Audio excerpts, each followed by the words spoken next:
The first proof, the supreme sign, the observations of a traveler questioning the universe concerning his maker. In the name of God, the merciful, the compassionate. The seven heavens and the earth and all that is in them extol and glorify him, and there is nothing but glorifies him with praise, but you understand not the glorifying. Indeed, he is most forbearing, most forgiving. Quran, 1744. Since this sublime verse, like many other Quranic verses, mentions first the heavens, that brilliant page proclaiming God's unity, gazed on at all times and by all men with wonder and joy in its pronouncement of the Creator of this cosmos, let us too begin with a mention of the heavens. Every voyager who comes to the hospice and the realm of this world, opens his eyes and wonders who is the master of this fine hospice, which resembles a most generous banquet, a most ingenious exhibition, a most impressive camp and training ground, a most amazing and wondrous place of recreation, a most profound and wise place of instruction. He asks himself too who is the author of this great book, and who is the monarch of this lofty realm. There first presents itself to him the beautiful face of the heavens, inscribed with the gilt lettering of the stars. That face calls him saying, "Look at me, and I shall guide you to what you seek." He looks then and sees a manifestation of Dominicality performing various tasks in the heavens. It holds aloft in the heavens, without any supporting pillar, hundreds of thousands of heavenly bodies, some of which are 1,000 times heavier than the earth and revolve 70 times faster than a cannonball. It causes them to move in harmony and swiftly without colliding with each other. It causes innumerable lamps to burn constantly, without the use of any oil. It disposes of these great masses without any disturbance or disorder. It sets sun and moon to work at their respective tasks, without those great bodies ever rebelling. It administers within infinite space the magnitude of which cannot be measured in figures should they stretch from pole to pole all that exists, at the same time, with the same strength, in the same fashion, manner and mold, without the least deficiency. It reduces to submissive obedience to its law all the aggressive powers inherent in those bodies. It cleanses and lustrates the face of the heavens, removing all the sweepings and refuse of that vast assembly. It causes those bodies to maneuver like a disciplined army, and then, making the earth revolve, it shows the heavens each night and each year in a different form, like a cinema screen displaying true and imaginative scenes to the audience of creation. There is within this dominical activity a truth consisting of subjugation, administration, revolution, ordering, cleansing, and employment. This truth, with its grandeur and comprehensiveness, bears witness to the necessary existence and unity of the Creator of the heavens and testifies to that existence being more manifest than that of the heavens. Hence it was said in the first degree of the first station, "There is no God but God, the necessary being, to whose necessary existence in unity the heavens and all they contain testify, through the testimony of the sublimity of the comprehensiveness of the truth of subjugation, administration, revolution, ordering, cleansing, and employment, a truth vast and perfect, and to be observed." Then that wondrous place of gathering known as space or the atmosphere begins thunderously to proclaim to that traveler come as a guest to the world, "Look at me. You can discover and find through me the object of your search, the one who sent you here." The traveler looks at the sour but kind face of the atmosphere, and listening to the awesome but joyous thunderclaps perceives the following. The clouds, suspended between the sky and the earth, water the garden of the world in the most wise and merciful fashion, furnish the inhabitants of the earth with the water of life, modify the natural heat of life, and hasten to bestow aid wherever it is needed. In addition to fulfilling these and other duties, the vast clouds, capable of filling the heavens, sometimes hide themselves, with their parts retiring to rest so that not a trace can be seen, just like a well-disciplined army showing and hiding itself in accordance with sudden orders. Then, The very instant the command is given to pour down rain, the clouds gather in 1 hour, or rather in a few minutes. They fill the sky and await further orders from their commander. Next, the traveler looks at the wind in the atmosphere and sees that the air is employed wisely and generously in such numerous tasks that it is as if each of the inanimate atoms of that unconscious air were hearing and noting the orders coming from that monarch of the universe. Without neglecting a single one of them, it performs them in ordered fashion and through the power of the monarch. Thereby it gives breath to all beings and conveys to all living things the heat, light, and electricity they need, and transmits sound, as well as aiding in the pollination of plants. The traveler then looks at the rain and sees that within those delicate, glistening sweet drops, sent from a hidden treasury of mercy, there are so many compassionate gifts and functions contained that it is as if mercy itself were assuming shape and flowing forth from the dominical treasury in the form of drops. It is for this reason that rain has been called mercy. Next, the traveler looks at the lightning and listens to the thunder and sees that both of these, too, are employed in wondrous tasks. Then, taking his eyes off these, he looks to his own intellect and says, "The inanimate, lifeless cloud that resembles carded cotton has of course no knowledge of us. When it comes to our aid, it is not because it takes pity on us. It cannot appear and disappear without receiving orders. Rather, it acts in accordance with the orders of a most powerful and compassionate commander. First it disappears without leaving a trace, then suddenly reappears in order to begin its work. By the command and power of a most active and exalted, a most magnificent and splendid, monarch, it fills and then empties the atmosphere. Inscribing the sky with wisdom and erasing the pattern, it makes of the sky a tablet of effacement and affirmation, a depiction of the gathering and the resurrection. By the contriving of a most generous and bountiful, a most munificent and solicitous sustainer, a ruler who regulates and disposes, it mounts the wind and taking with it treasuries of rain each as heavy as a mountain, hastens to the aid of the needy.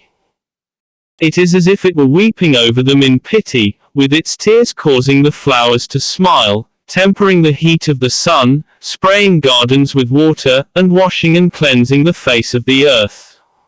That wandering traveler then tells his own intellect, these hundreds of thousands of wise, merciful and ingenious tasks and acts of generosity and mercy that arise from the veil and outer form of this inanimate, lifeless, unconscious, volatile, unstable, stormy, unsettled, and inconstant air, clearly establish that this diligent wind, this tireless servant, never acts of itself, but rather in accordance with the orders of a most powerful and knowing, a most wise and generous commander. It is as if each particle were aware of every single task, like a soldier understanding and hearkening to every order of its commander, for it hears and obeys every dominical command that courses through the air. It aids all animals to breed and to live, all plants to pollinate and grow, and cultivates all the matter necessary for their survival. It directs and administers the clouds, makes possible the voyaging of sailing ships, and enables sounds to be conveyed, particularly by means of wireless, telephone, telegraph and radio, as well as numerous other universal functions. Now these atoms, each composed of two such simple materials as hydrogen and oxygen and each resembling the other, exist in hundreds of thousands of different fashions all over the globe. I conclude therefore that they are being employed and set to work in the utmost orderliness by a hand of wisdom. As the verse makes clear, and the disposition of the winds and the clouds, held in disciplined order between the heavens and the earth.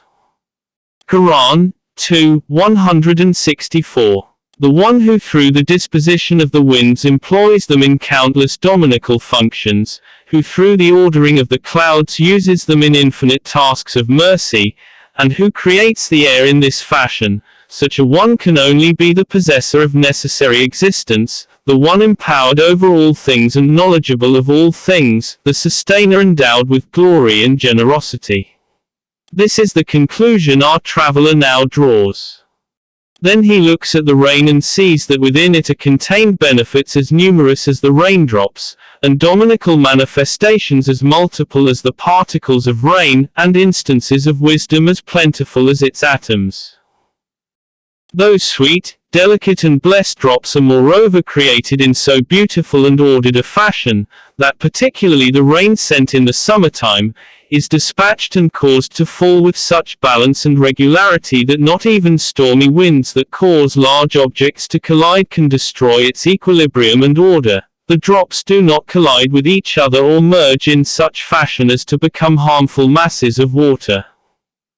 Water, composed of two simple elements like hydrogen and oxygen, is employed in hundreds of thousands of other wise, purposeful tasks and arts, particularly in animate beings, although it is itself inanimate and unconscious. Rain, which is then the very embodiment of divine mercy, can only be manufactured in the unseen treasury of mercy of one most compassionate and merciful, and on its descent expounds in physical form the verse. And he it is who sends down rain after men have despaired, and thus spreads out his mercy.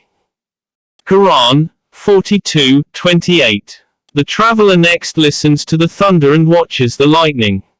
He understands that these two wondrous events in the atmosphere are like a material demonstration of the verse. The thunder glorifies his praise.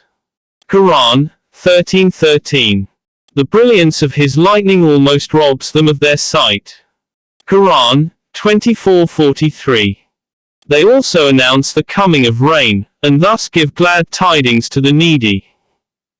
Yes, this sudden utterance of a miraculous sound by the atmosphere, the filling of the dark sky with the flash and fire of lightning, the setting alight of the clouds that resemble mountains of cotton or pipes bursting with water and snow, these and similar phenomena are like a blow struck on the head of the negligent man whose gaze is directed down at the earth.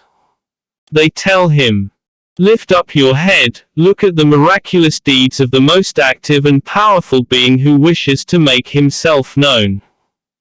In the same way that you are not left to your own devices, so too, these phenomena and events have a master and a purpose.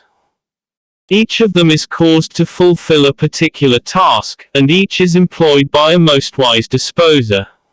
The wandering traveler hears then the lofty and manifest testimony to the truth that is composed of the disposition of the winds, the descent of the rains and the administration of the events of the atmosphere, and says, "I believe in God." That which was stated in the second degree of the first station expresses the observations of the traveler concerning the atmosphere. There is no God but God, the necessary being, to whose necessary existence in unity the atmosphere and all it contains testifies, through the testimony of the sublimity of the comprehensiveness of the truth of subjugation, disposal, causing to descend, and regulation, a truth vast and perfect, and to be observed. Next the globe addresses that thoughtful traveler, now growing accustomed to his reflective journey. Why are you wandering through the heavens, through space and the sky? Come, I will make known to you what you are seeking. Look at the functions that I perform and read my pages. He looks and sees that the globe, like an ecstatic Mevlevi dervish with its twofold motion, is tracing out around the field of the Supreme Gathering a circle that determines the succession of days, years, and seasons. It is a most magnificent dominical ship, loaded with the hundreds of thousands of different forms of food and equipment needed for all animate beings, floating with the utmost equilibrium in the ocean of space and circling the sun. He then looks at the pages of the earth and sees that each page of each of its chapters proclaims the sustainer of the earth in thousands of verses. Being unable to read the whole of it, he looks at the page dealing with the creation and deployment of animate beings in the spring, and observes the following. The forms of the countless members of hundreds of thousands of species emerge, in the utmost precision, from a simple material and are then nurtured in most merciful fashion. Then, in miraculous manner, wings are given to some of the seeds, they take to flight and are thus dispersed. They are most effectively distributed, most carefully fed and nurtured. Countless tasty and delicious forms of food, in the most merciful and tender fashion, are brought forth from dry clay, and from roots, seeds and drops of liquid that differ little among each other. Every spring, 100,000 kinds of food and equipment are loaded on it from an unseen treasury, as if onto a railway wagon, and are dispatched in utmost orderliness to animate beings.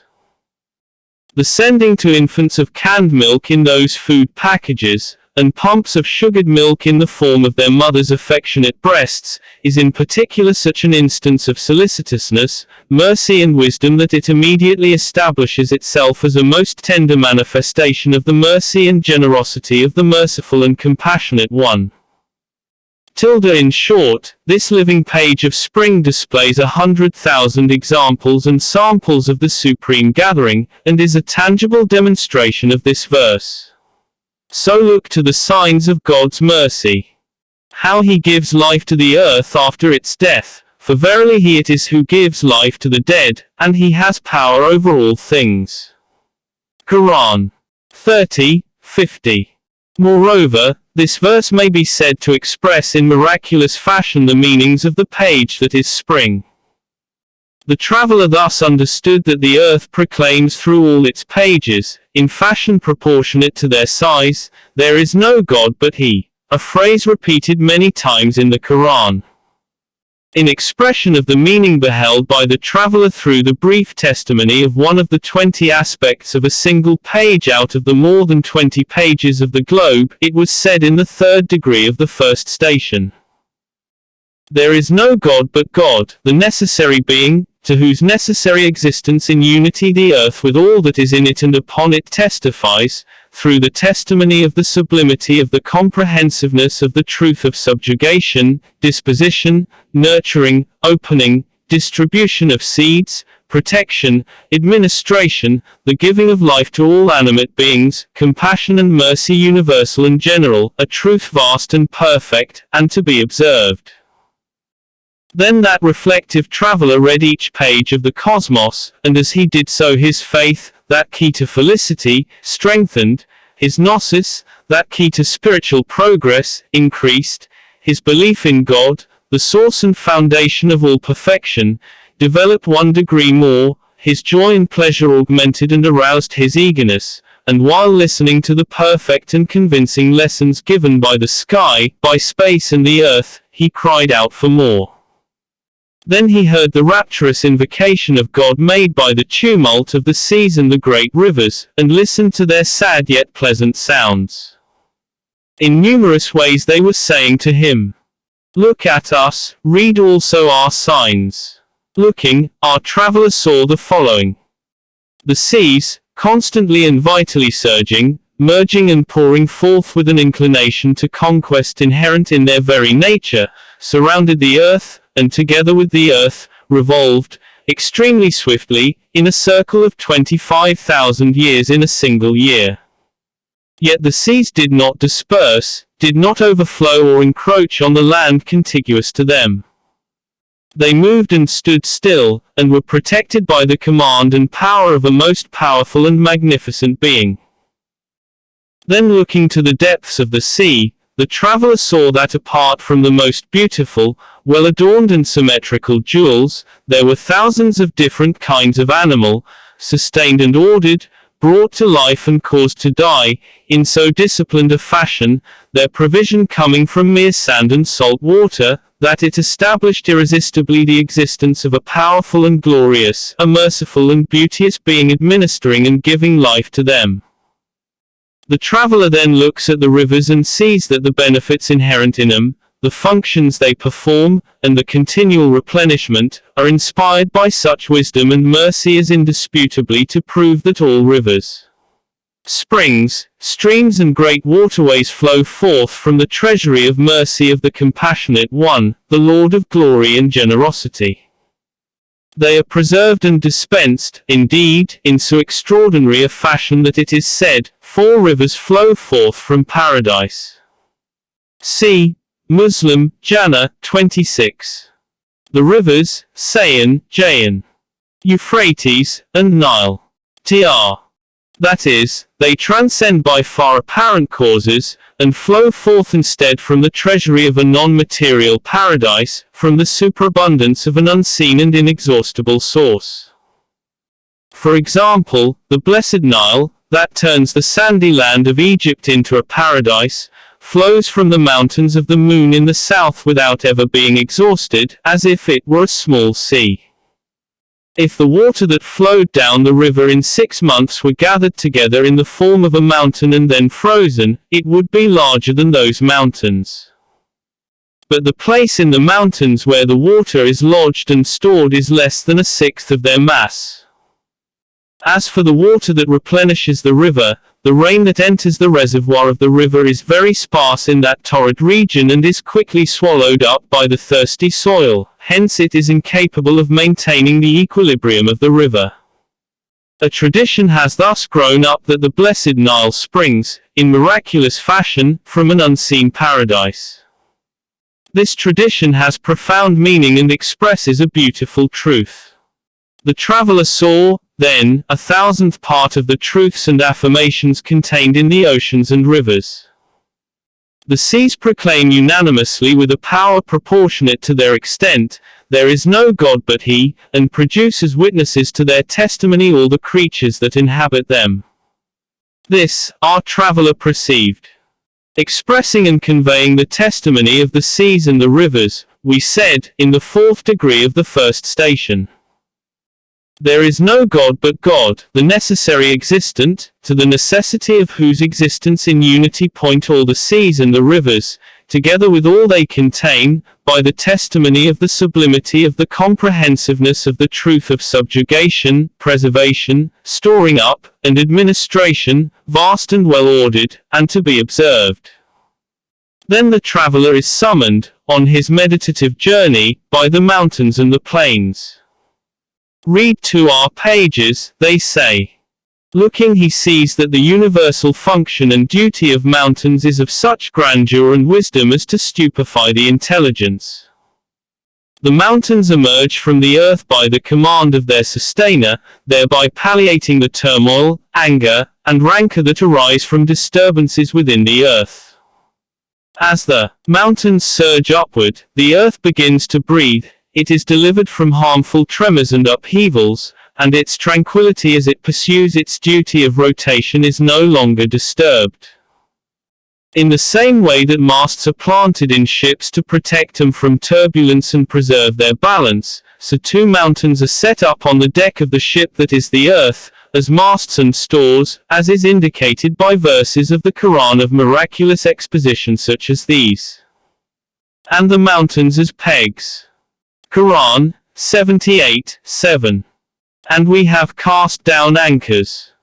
Quran, 50:7. And the mountains he anchored them. Quran, 79:32. Then, too, there are stored up and preserved in the mountains all kinds of springs, waters, minerals and other materials needed by animate beings, in so wise, skillful, generous and foreseeing a fashion that they prove that they are the storehouses and warehouses and servants of one possessing infinite power. One possessing infinite wisdom. Deducing from these 2 examples the other duties and instances of wisdom as great as mountains of the mountains and plains, the traveler sees through the general instances of wisdom in them and particularly in regard to the fashion in which all manner of things are stored up in them providentially, the testimony they give and the divine unity they proclaim declaring, there is no God but He, a declaration as powerful and firm as the mountains and vast and expansive as the plains, and he too says, I believe in God. In expression of this meaning, it was said in the 5th degree of the first station. There is no God but God. To the necessity of whose existence point all the mountains and plains together with what is in them and upon them, by the testimony of the sublimity of the comprehensiveness of the truth of the storing up, administration, dissemination of seed, preservation, and regulation, a truth providential, dominical, vast, general, well-ordered, and perfect, and to be observed. Then, While that traveler was traveling in his mind through the mountains and plains, the gate to the arboreal and vegetable realm was opened before him. He was summoned inside. "Come," they said, "inspect our realm and read our inscriptions." Entering, he saw that a splendid and well-adorned assembly for the proclamation of God's unity and a circle for the mentioning of his names and the offering of thanks to him, had been drawn up. He understood for the very appearance of all trees and plants that the different species were proclaiming unanimously, "There is no God but He." For he perceived three great and general truths indicating and proving that all fruit-giving trees and plants with the tongue of their symmetrical and eloquent leaves, the phrases of their charming and loquacious flowers, the words of their well-ordered and well-spoken fruits, were testifying to God's glory and bearing witness that there is no God but He. The first, in the same way that in each of the plants and trees a deliberate bounty and generosity is to be seen in most obvious fashion, and a purposive liberality and munificence, so too it is to be seen in the totality of the trees and plants, with the brilliance of sunlight. The second, the wise and purposive distinction and differentiation, one that cannot in any way be attributed to chance, the deliberate and merciful adornment and giving of form, all this is to be seen as clearly as daylight in the infinite varieties and species. They show themselves to be the works and embroideries of an all-wise Maker. The third, the opening and unfolding of all the separate members of the 100,000 species of that infinite realm, each in its own distinct fashion and shape, in the utmost order, equilibrium and beauty, from well-defined, limited, simple and solid seeds and grains, identical to each other or nearly so, there emerging from those seeds in distinct and separate form, with utter equilibrium, vitality and wise purpose without the least error or mistake, is a truth more brilliant than the sun. The witnesses proving this truth are as numerous as the flowers, fruits and leaves that emerge in the spring. So the traveler said, "Praise be to God for the blessing of belief." In expression of these truths and the testimony given to them, we said in the 6th degree of the first station, "There is no God but God, to the necessity of whose existence in unity points the consensus of all the species of trees and plants that are engaged in glorifying God and speak with the eloquent arid well-ordered words of their leaves, their loquacious and comely flowers, their well-ordered and well-spoken fruits, by the testimony of the sublimity of the comprehensiveness of the truth of bestowal, bounty, and generosity, done in purposive mercy, and the truth of differentiation, adornment, and decoration, done with will and wisdom." Definite, too, is the indication given by the truth of the opening of all their symmetrical, adorned, distinct, variegated and infinite forms, from seeds and grains that resemble and approximate each other, that are finite and limited. As this traveler through the cosmos proceeded on his meditative journey, with increased eagerness and a bouquet of gnosis and faith, itself like a spring, gathered from the garden of the spring, there opened before his truth-perceiving intellect, his cognitive reason, the gate to the animal and bird realm. With hundreds of thousands of different voices and various tongues, he was invited to enter.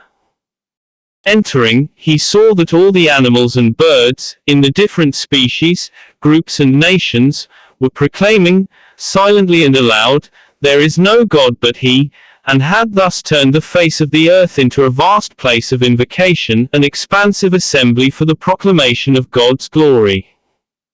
He saw each of them to be like an ode dedicated to God, a word proclaiming His glory, a letter indicating His mercy, each of them describing the Maker and offering Him thanks and encomium.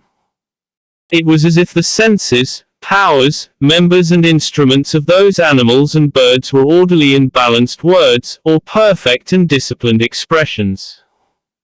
He observed three great and comprehensive truths indicating, in decisive form, their offering of thanks to the Creator and Provider and their testimony to His unity.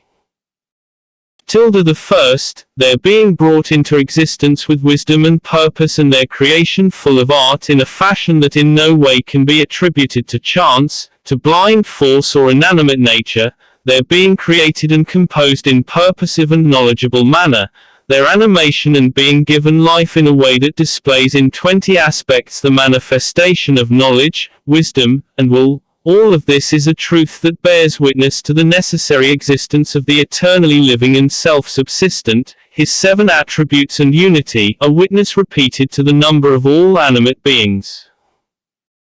The second, there appears from the distinction made among those infinite beings and from their adornment and decoration in a fashion by which their features are different, their shapes adorned, their proportions measured and symmetrical, and their forms well ordered, there appears from this a truth so vast and powerful that none other than the one powerful over all things, the one knowledgeable of all things, could lay claim to it. This comprehensive act which displays in every respect thousands of wonders and instances of wisdom, it is impossible and precluded that anything other than such a one could lay claim to it.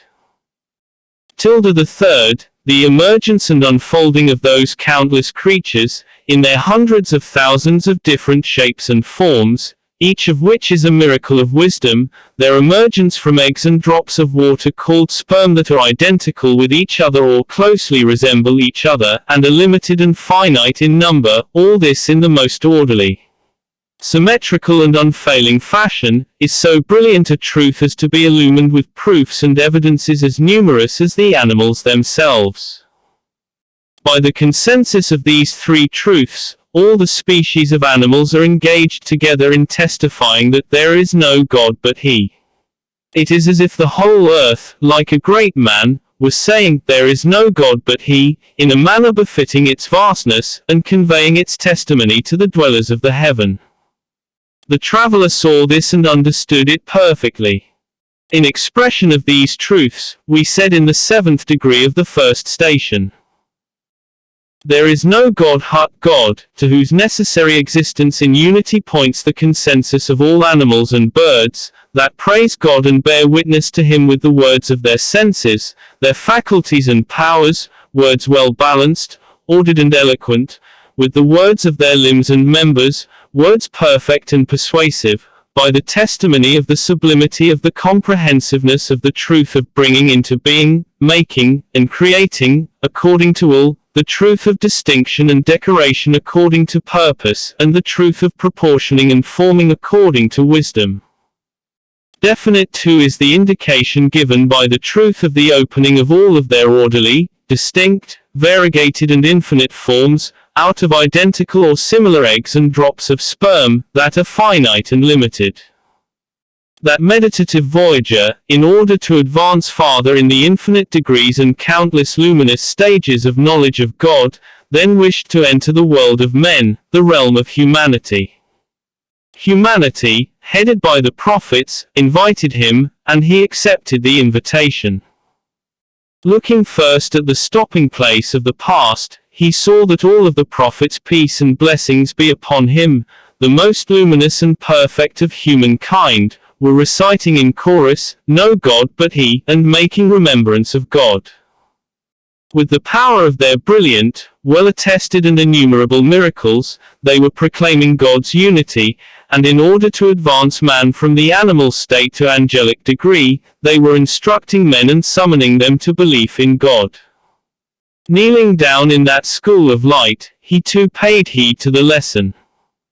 He saw that in the hand of each of those teachers, the most exalted and renowned of all celebrated human beings, there were numerous miracles, bestowed on them by the Creator of all being as a sign confirming their mission.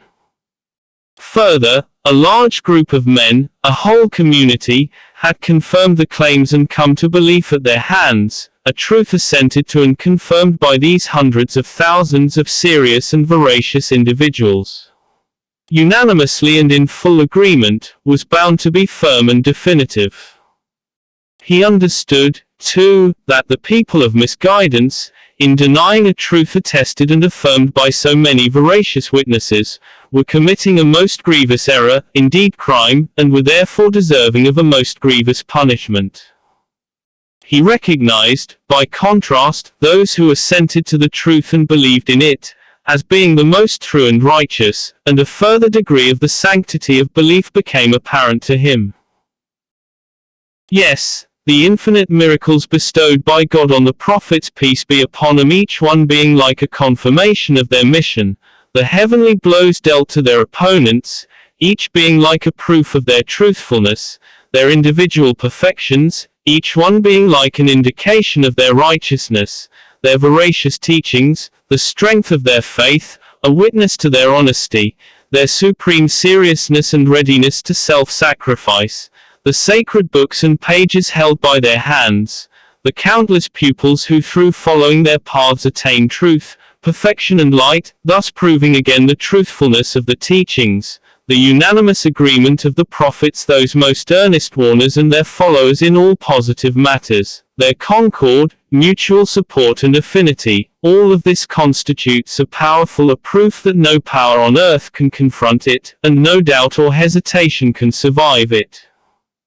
Our traveler understood further that inclusion of belief in all the prophets, peace be upon them, among the pillars of belief, represents another great source of strength. Thus he derived great benefit of faith from their lessons, in expression of which we said in the 8th degree of the first station. There is no God but God, to the necessity of whose existence in unity points the unanimity of all the prophets, through the power of their luminous miracles, that both affirm and are affirmed. That questing traveler, having derived a lofty taste of truth from the power of belief, found himself invited, while coming from the assembly of the prophets, peace be upon them, to the classroom of those profound, original, exacting scholars who affirm the claims of the prophets, peace be upon them, with the most decisive and powerful proofs, and who are known as the purified and most veracious ones. Entering their classroom, he saw thousands of geniuses and hundreds of thousands of exact and exalted scholars proving all the affirmative matters connected with faith, headed by the necessity of God's existence and his unity, with such profound demonstrations as to leave not the least room for doubt.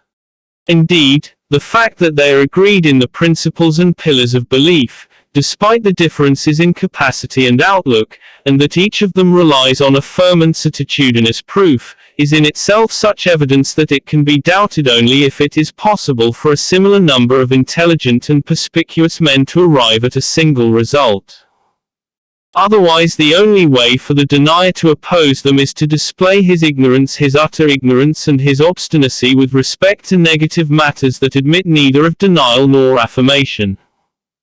He will in effect be closing his eyes, but the one who closes his eyes is able to turn day into night only for himself. The traveler learned that the lights emitted in this vast and magnificent classroom by these respected and profound scholars had been illumining half of the globe for more than 1,000 years. He found in it moral and spiritual force that the combined strength of all the people of denial would be unable to shake or destroy. In brief allusion to the lesson learned by the traveler in this classroom, we said in the 9th degree of the first station, there is no God but God, to whose necessary existence in unity points the agreement of all of the purified scholars, with the power of their resplendent, certain and unanimous proofs. Our contemplative traveler came forth from the classroom, ardently desiring to see the lights that are to be observed in the continuous strengthening and development of faith, and in advancing from the degree of the knowledge of certainty to that of the vision of certainty. He then found himself summoned by thousands or millions of spiritual guides who were striving toward the truth and attaining the vision of certainty in the shade of the highway of Muhammad Pbuh and the ascension of Muhammad Pbuh. This they were doing in a meeting place, a hospice, a place of remembrance and preceptorship, that was abundantly luminous and vast as a plain, being formed from the merging of countless small hospices and convents. Upon entering, he found that those spiritual guides, people of unveiling and wondrous deeds, were unanimously proclaiming, no God but He, on the basis of their witnessing and unveiling of the unseen and the wondrous deeds they had been enabled to perform. They were proclaiming the necessary existence and unity of God. The traveler observed how manifest and clear must be a truth to which unanimously subscribe these sacred geniuses and luminous Gnostics. 4. Like the sun is known through the 7 colors in its light, the saints' luminous colors, their light-filled hues, their true paths and right ways and veracious courses are manifested from the light of the pre-eternal sun through 70 colors, indeed, through colors to the number of the divine names, and are all different. He saw that the unanimity of the prophets and the agreement of the purified scholars and accord of the saints forms a supreme consensus, more brilliant than the daylight that demonstrates the existence of the sun. In brief allusion to the benefit derived by our traveler from the Sufi hospice, we said in the 10th degree of the first station, there is no God but God, to whose necessary existence in unity points the unanimity of the saints in their manifest, well-affirmed and attested divinations of the truth and wondrous deeds. Now our traveler through the world, aware that the most important and greatest of all human perfections, indeed the very source and origin of all such perfections, is the love of God that arises from belief in God and the knowledge of God, wished with all of his powers, outer and inner, to advance still farther in the strengthening of his faith and the development of his knowledge. He therefore raised his head and gazing at the heavens said to himself, the most precious thing in the universe is life, all things are made subordinate to life. The most precious of all living beings is the animate, and the most precious of the animate is the conscious.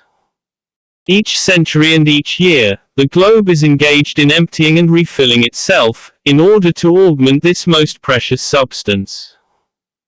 It follows, then, without doubt, that the magnificent and ornate heavens must have appropriate people and inhabitants, possessing life, spirit and consciousness, for events relating to seeing and speaking with the angels such as the appearance of Gabriel peace be upon him in the presence of Muhammad peace and blessings be upon him and in the view of the companions have been transmitted and related from the most ancient times. Would, then, that I could converse with the inhabitants of the heavens, and learn their thoughts on this matter. For their words concerning the Creator of the cosmos are the most important. As he was thus thinking to himself, he suddenly heard a heavenly voice. If you wish to meet us and hearken to our lesson, then know that before all others we have believed in the articles of faith brought by means of us to the prophets, headed by the Prophet Muhammad peace and blessings be upon him, who brought the Quran of miraculous exposition.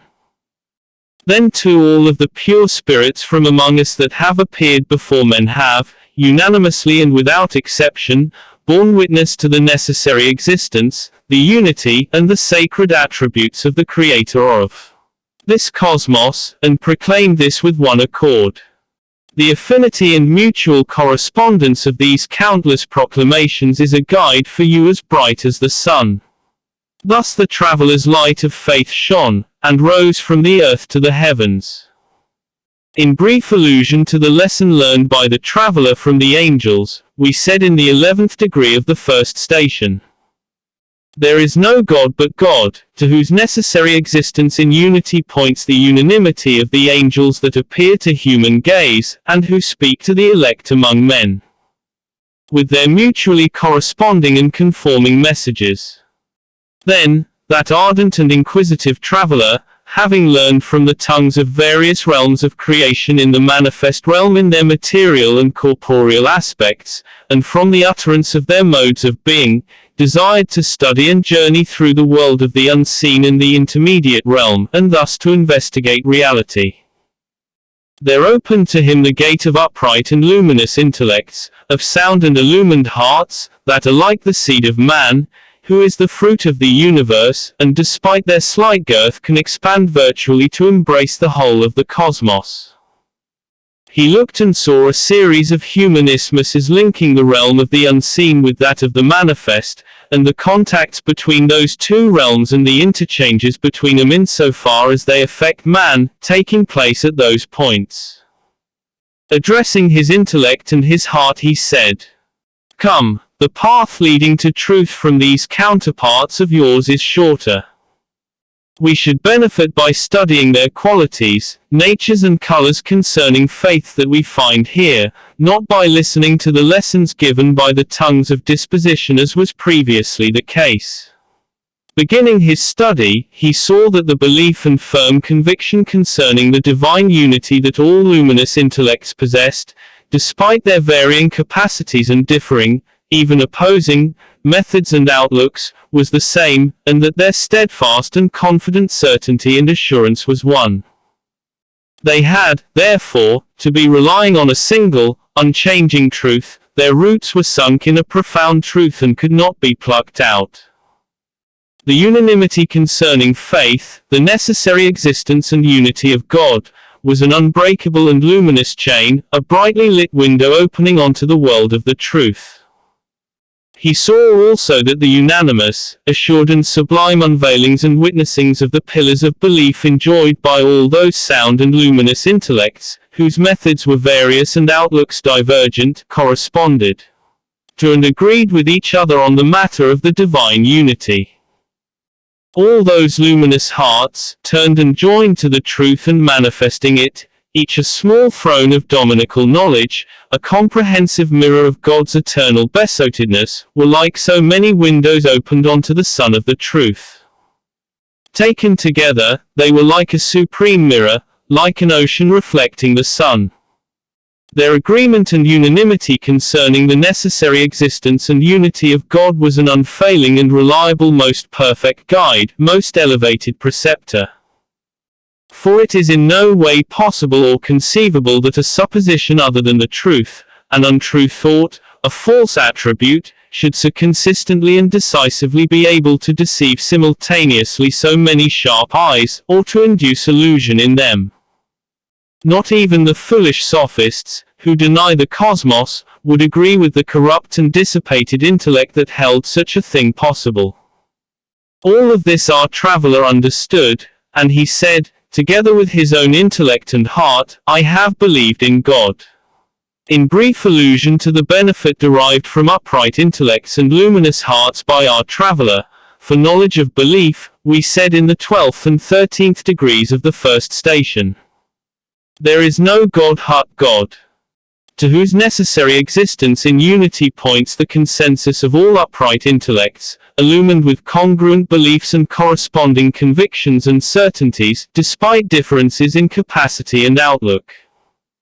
There also points to his necessary existence in unity the agreement of all sound, luminous hearts, with their mutually corresponding unveilings and the congruent witnessings, despite differences in method and manner. Then that traveler, looking closely at the world of the unseen, and voyaging in it with his intellect and his heart, knocked inquisitively on the door of that world, thinking to himself, what does this world have to say? The following occurred to him.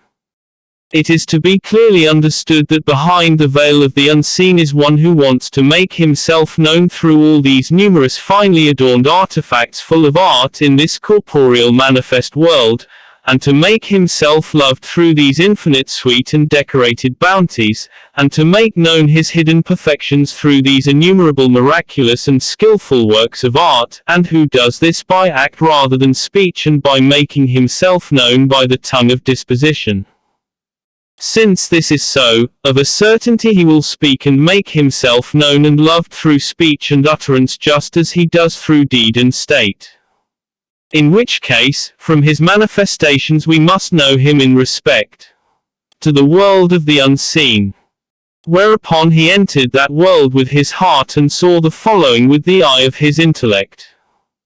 The truth of revelations prevails at all instants over all parts of the world of the unseen, with a most powerful manifestation. There comes with the truths of revelation and inspiration proceeding from the one all-knowing of the unseen, a testimony to his existence and unity far stronger than testimony of the universe and created beings. He does not leave himself, his existence and his unity, only to the testimony of his creatures.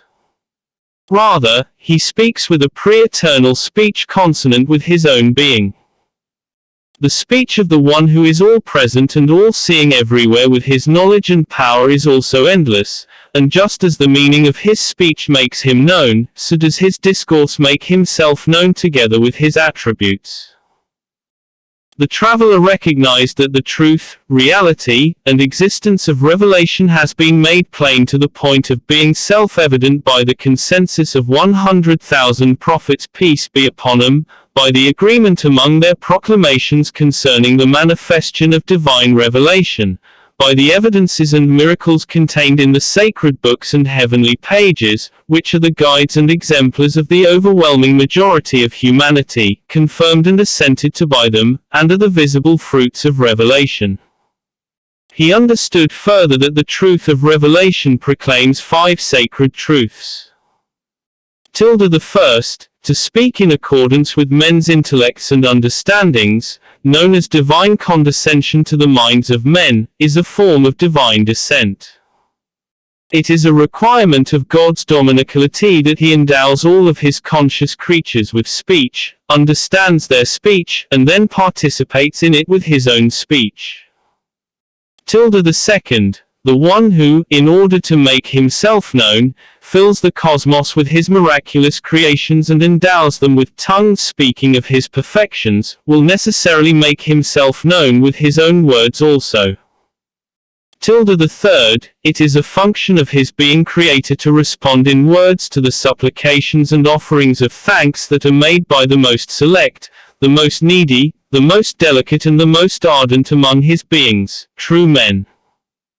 The fourth, the attribute of speech, an essential concomitant and luminous manifestation of both knowledge and life, will necessarily be found in a comprehensive and eternal form in the being whose knowledge is comprehensive and whose life is eternal. The fifth, it is a consequence of divinity that the being who endows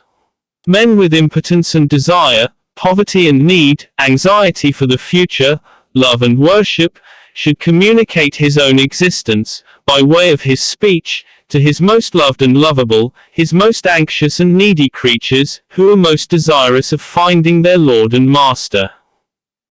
The evidences for the existence in unity of the necessary existent offered in unanimity by universal and heavenly revelations, which contain the truths of divine descent, dominical self-proclamation, compassionate response, divine conversation, and eternal self-communication, constitute a proof more powerful than the testimony for the existence of the sun brought by the rays of sunlight. Our traveler understood this, then looked in the direction of inspiration and saw that veracious inspiration indeed resembles revelation in some respects and is a mode of dominical speech. There are, however, 2 differences.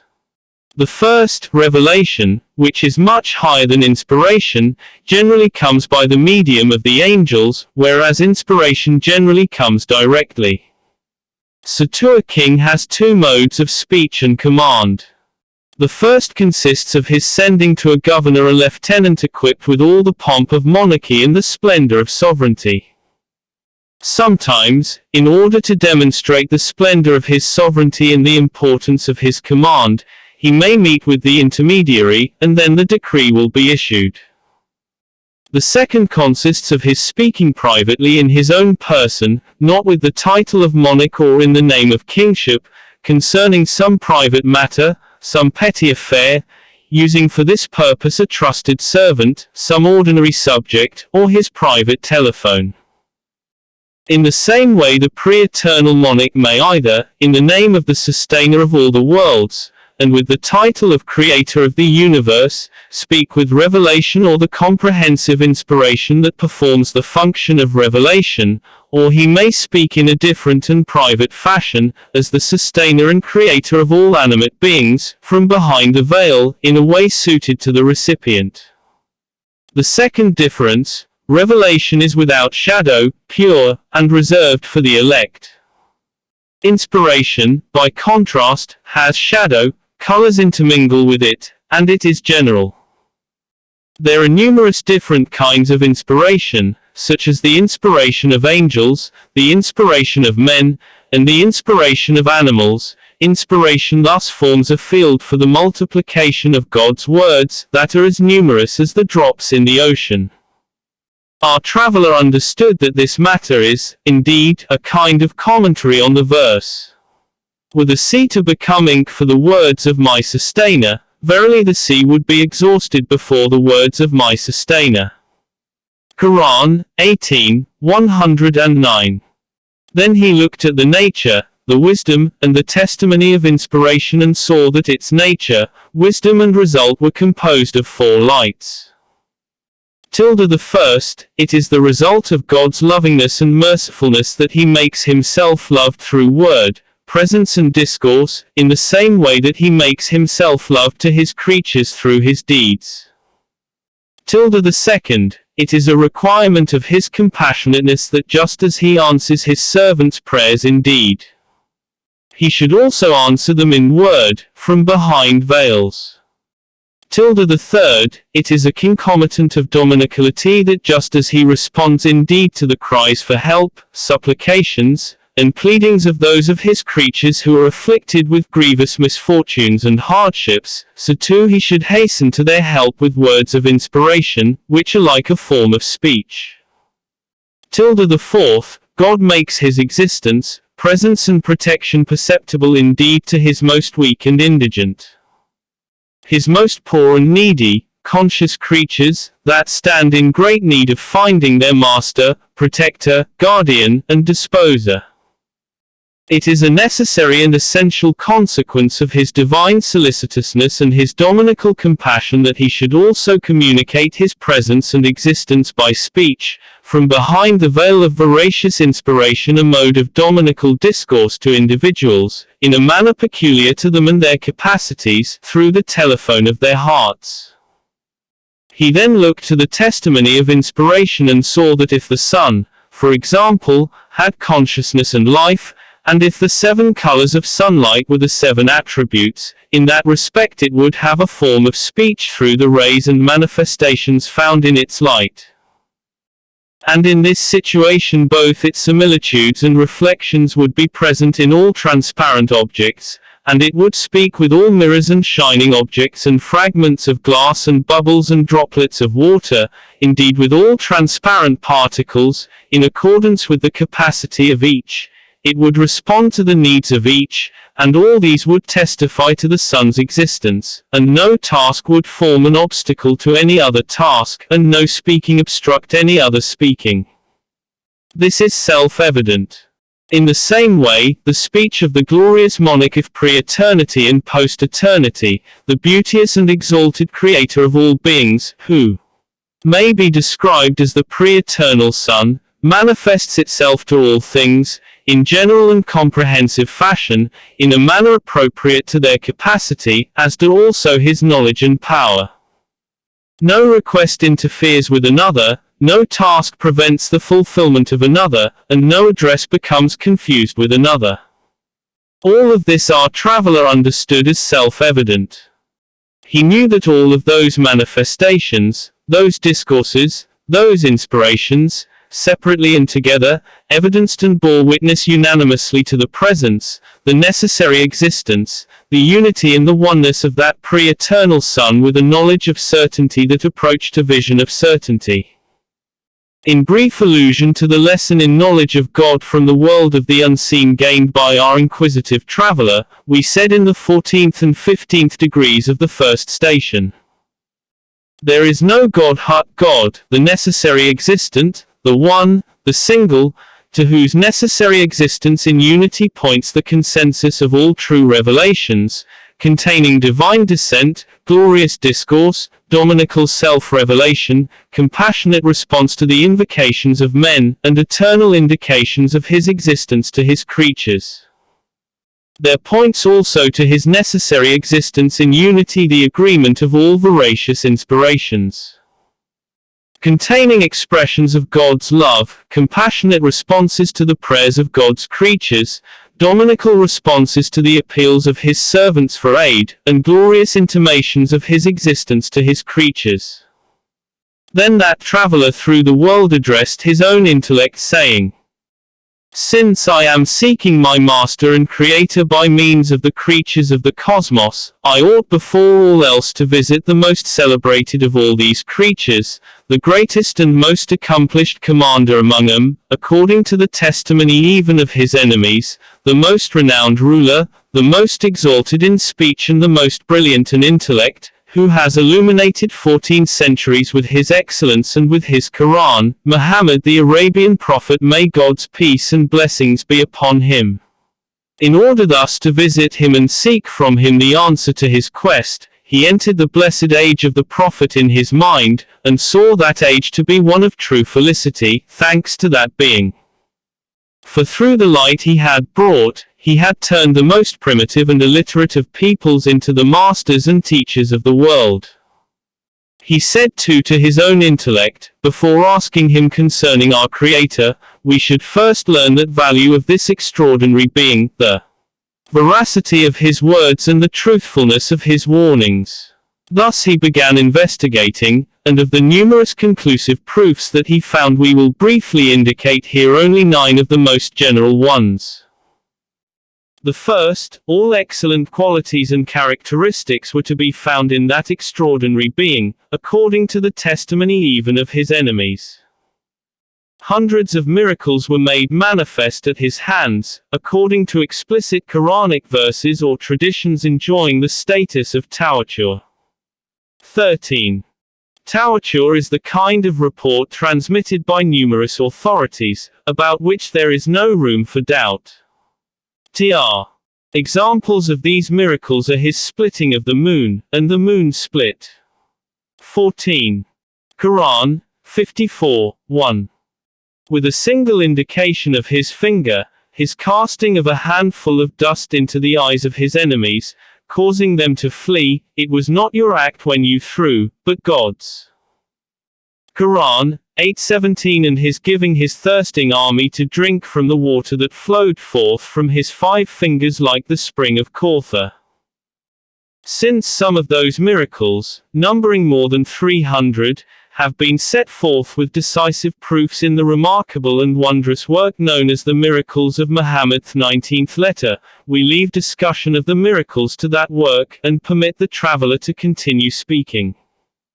A being who, in addition to noble characteristics and perfections, has all these luminous miracles to demonstrate, must certainly be the most truthful in speech of all men. It is inconceivable that he would stoop to trickery, lies and error, the deeds of the vile. The second, he holds in his hand a decree from the Lord of the universe, a decree accepted and affirmed in each century by more than 300 million people. This decree, the Quran of mighty stature, is wondrous in 7 different ways.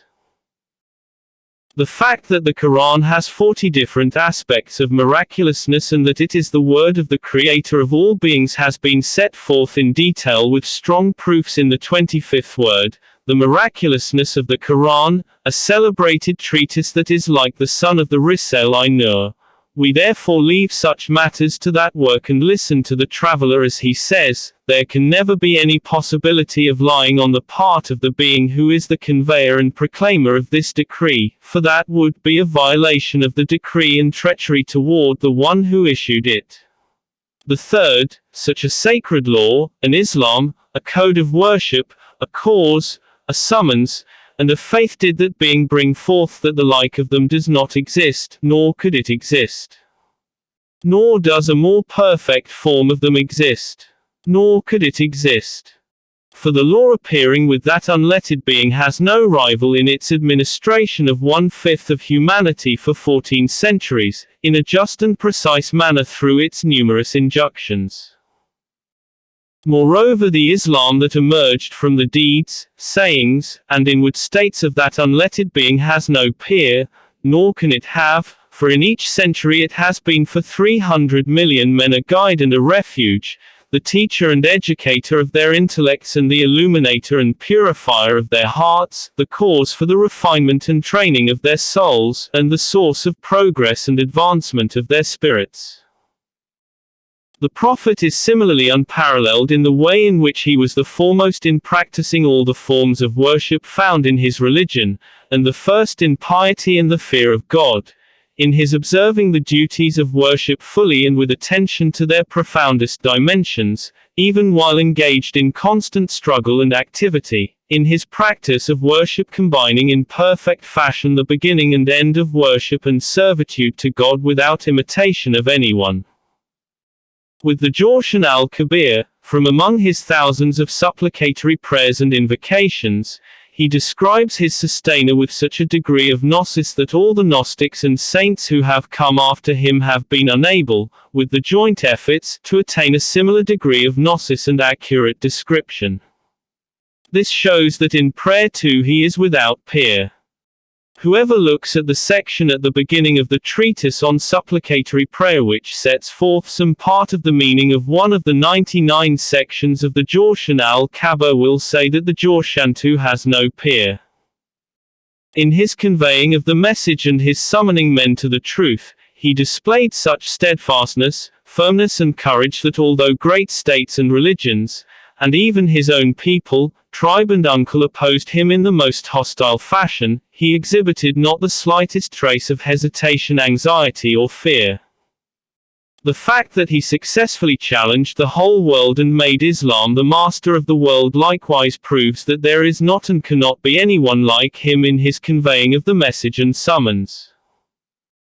In his faith, he had so extraordinary a strength, so marvelous a certainty, so miraculous a breadth, and so exalted a conviction, illumining the whole world, that none of the ideas and beliefs then dominating the world, and none of the philosophies of the sages and teachings of the religious leaders, was able, despite extreme hostility and denial, to induce in his certainty, conviction, trust and assurance, the slightest doubt, hesitation, weakness or anxiety. Moreover, the saintly of all ages, headed by the companions, the foremost in the degrees of belief, have all drawn on his fountain of belief and regarded him as representing the highest degree of faith. This proves that his faith too is matchless. Our traveller therefore concluded, and affirmed with his intellect, that lying and duplicity have no place in the one who has brought such a unique sacred law, such an unparalleled Islam, such a wondrous devotion to worship, such an extraordinary excellence in supplicatory prayer, such a universally acclaimed summons to the truth and such a miraculous faith. The fourth, in the same way that the consensus of the prophets is a strong proof for the existence and unity of God, so too it is a firm testimony to the truthfulness and messengerhood of this being. For all the sacred attributes, miracles and functions that indicate the truthfulness and messengerhood of the prophets peace be upon him existed in full measure in that being according to the testimony of history. The prophets have verbally predicted the coming of that being and given good tidings thereof in the Torah, the Gospels, the Psalms, and the pages. More than 20 of the most conclusive examples of these glad tidings, drawn from the scriptures, have been set forth and proven in the 19th letter. Similarly, through all the deeds and miracles associated with their prophethood they have affirmed and, as it were, put their signature to the mission of that being which is the foremost and most perfect in the tasks and functions of prophethood. Just as through verbal consensus they indicate the divine unity, through the unanimity of the deeds they bear witness to the truthfulness of that being. This too was understood by our traveller. The fifth, similarly, the thousands of saints who have attained truth, reality, perfection, wondrous deeds, unveiling and witnessing through the instruction of this being and following him, bear unanimous witness not only to the divine unity but also to the truthfulness and messengerhood of this being. Again, the fact that they witness, through the light of sainthood, some of the truths he proclaimed concerning the world of the unseen, and that they believe in and affirm all of those truths through the light of belief, either with knowledge of certainty, or with the vision of certainty, or with absolute certainty.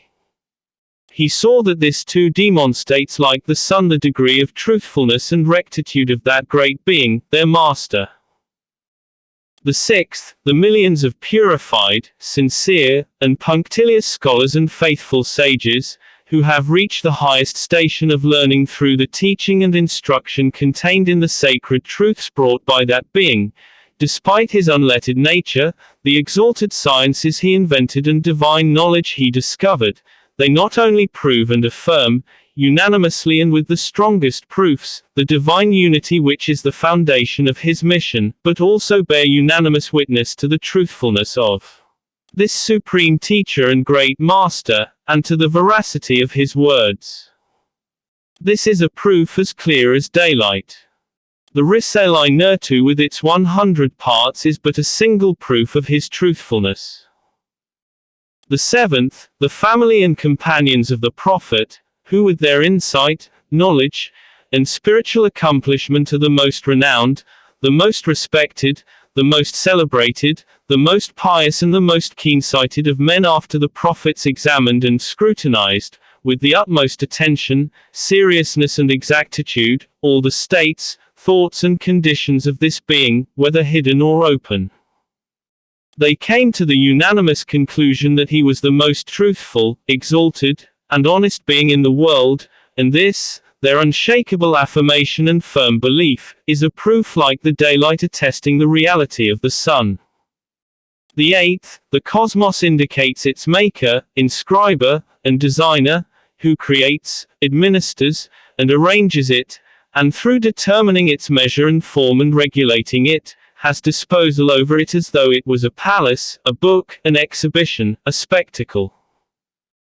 Answer to it indicates that it requires and necessitates an elevated herald, a truthful unveiler, a learned master, and a truthful teacher who will know and make known the divine purposes in the universe's creation, teach the dominical instances of wisdom in its changes and transformations, give instruction in the results of its dutiful motions, proclaim its essential value and the perfections of the beings within it, and express the meanings of that mighty book. It indicates that he is certain to exist. Thus, the traveler knew that it testified to the truthfulness of this being, who performed these functions better than anyone, and to his being a most elevated and loyal official of the universe's creator. The ninth, there is behind the veil one who wishes to demonstrate with these ingenious and wise artifacts the perfection of his talent and art, to make himself known and loved by means of these countless adorned and decorated creations, to evoke praise and thanks through the unnumbered pleasurable and valuable bounties that he bestows, to cause men to worship him with gratitude and appreciation in the face of his dominicality, through his solicitous and protective sustenance of life, and his provision of nurture and bounty in such manner as to satisfy the most delicate of tastes and appetites, to manifest his divinity through the change of seasons, the alternation of night and day, and through all his magnificent and majestic deeds, all his awe-inspiring and wise acts and creativity, and thereby to cause men to believe in his divinity, in submission, humility and obedience, and to demonstrate his justice and truthfulness by at all times protecting virtue and the virtuous and destroying evil and the evil, by annihilating with blows from heaven the oppressor and the liar. There will of a certainty be at the side of this unseen being his most beloved creature and most devoted bondsman, who, serving the purposes that have just been mentioned, discovers and unravels the talisman and riddle of the creation of the universe, who acts always in the name of that creator, who seeks aid and success from him, and who receives them from him. Muhammad of Quraysh, peace and blessings be upon him. The traveler further said, addressing his own intellect, since these 9 truths bear witness to the truthfulness of this being, he must be the source of glory of mankind and the source of honor for the world. If we therefore call him the pride of the world and glory of the sons of Adam, it will be fitting. The fact that the awesome sovereignty of that decree of the Compassionate One, the Quran of miraculous exposition that he holds in his hand, has conquered half the world, together with his individual perfections and exalted virtues, shows that he is the most important personage in the world. The most important word concerning our Creator is that which he utters. Now see. The foundation of the summons of this extraordinary being and the aim of all his life, based on the strength furnished by his hundreds of decisive and evident and manifest miracles, and the thousands of exalted, fundamental truths contained in his religion, was to prove and bear witness to the existence of the necessary existent, his unity, attributes and names, to affirm, proclaim and announce him. He is therefore like a sun in the cosmos, the most brilliant proof of our Creator, this being whom we call the beloved of God. There are three forms of great and infallible consensus, each of which affirms, confirms, and puts its signature to the witness he bears. The first, the unanimous affirmation made by that luminous assembly known and celebrated throughout the world as the family of Muhammad, peace and blessings be upon him, including thousands of Poles and supreme saints of penetrating gaze and ability to perceive the unseen, such as Imam Ali, may God be pleased with him, who said, "Were the veil to be lifted, my certainty would not increase," and Abd al-Qadir al-Gilani, the Gawth al-Azam, may his mystery be sanctified, who saw the supreme throne and the awesome form of Israfil while yet on the earth.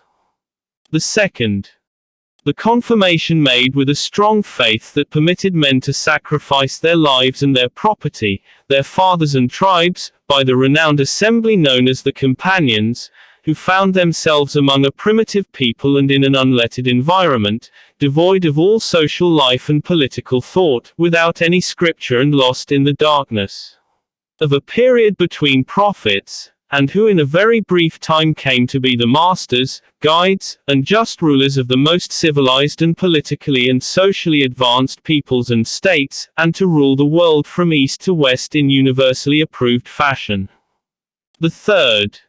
the confirmation provided with unanimous and certain knowledge by that lofty group of punctilious and profound scholars of whom in each age thousands spring forth, who advance in wondrous fashion in every science and work in different fields.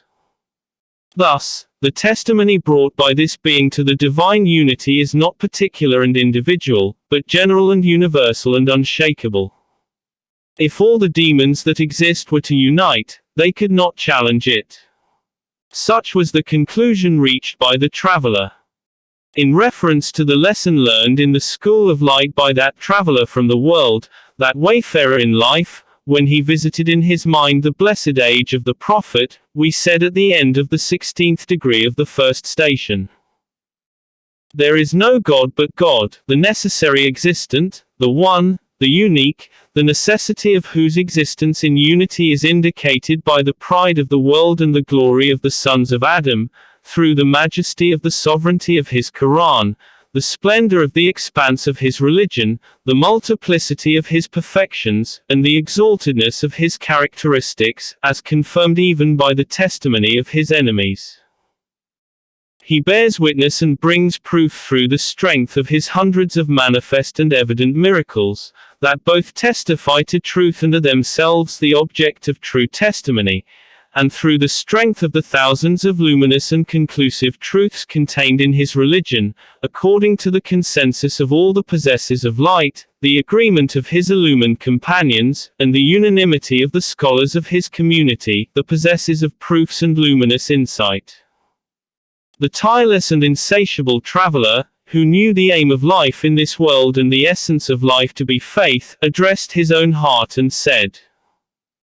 "Let us examine the book known as the Quran of miraculous exposition, which is said to be the word and utterance of the being whom we are seeking, the most famous, the most brilliant and wisest book in the world, that issues a challenge in every age to whoever refuses to submit to it. Let us see what it says. But first, we must establish that this book is from our Creator," and he began to search. Since the traveler lived in the present age, he looked first at the Risale-i Nur, flashes from the miraculousness of the Quran. He saw its 130 parts to consist of luminous points drawn from that book of discernment, or well-founded explanations of its contents. Even though the Risale-i Nur is valiantly struggling to diffuse the truths of the Quran in all directions, in this obstinate and atheistic age, no one can defeat it, which proves that its master, its source, its authority and its son, is the Quran, heavenly not human speech. Among the hundreds of proofs in the different parts of the Risale-i Nur, the single proof contained in the 25th word and the end of the 19th letter, establishes 40 aspects of the Quran's miraculousness in such a way that whoever sees it, far from uttering any criticism or objection, admires its arguments, and utters appreciative praise. The traveler left it to the Risale-i Nur to prove that the Quran is miraculous and the true word of God, turning only to a brief indication of a few points showing its greatness.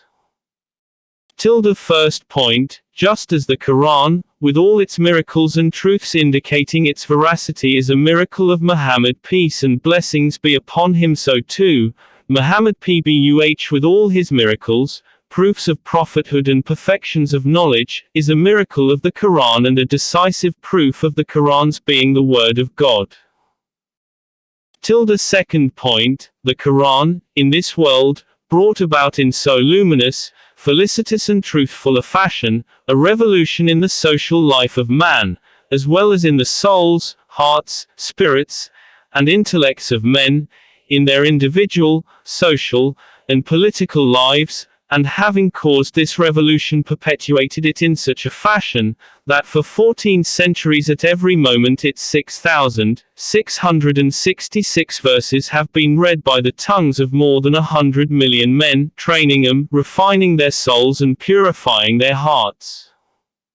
To spirits, it has been a means of development and advancement. To intellects, an orientation and light. To life, it has been life itself and felicity.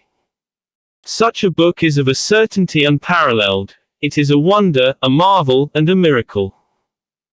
Third point, the Quran, from that age down to the present, has demonstrated such eloquence that it caused the value attached to the odes known as 7 hanging poems, that were written in gold on the walls of the Kaaba to descend to such a point that the daughter of Labid, when taking down her father's poem from the Kaaba, said, compared with the verses of the Quran, this no longer has any value.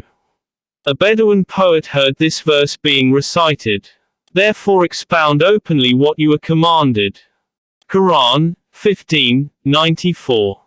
And immediately prostrated. They asked him, have you become a Muslim? No, he replied, I was prostrating before the eloquence of this verse. Thousands of scholars and literateurs, like geniuses of the science of rhetoric such as Abd al-Qahir Jurjani, Sakaki, and Zamakhshari, have unanimously decided that the eloquence of the Quran is beyond human capacity and is unattainable. The Quran has also from that time forward invited to the field of combat all arrogant and egoistic literateurs and rhetoricians, and said to them in a manner calculated to break their arrogance, come, produce a single surah like it, or else accept perdition and humiliation in this world and the hereafter.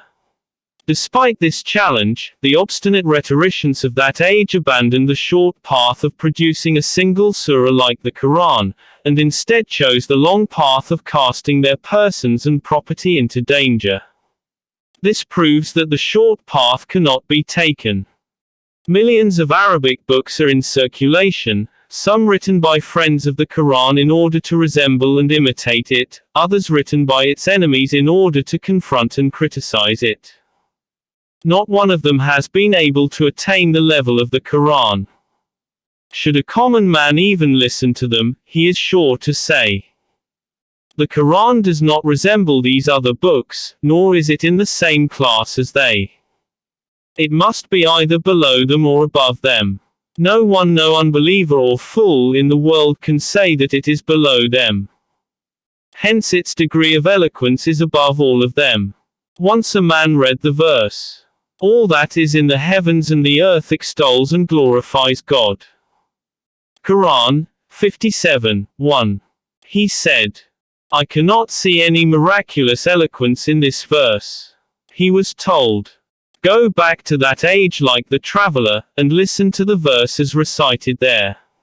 Imagining himself to be there before the revelation of the Quran, he saw that all the beings in the world were living in an unstable, transient world in empty, infinite and unbounded space, in confusion and darkness, lifeless and without consciousness and purpose.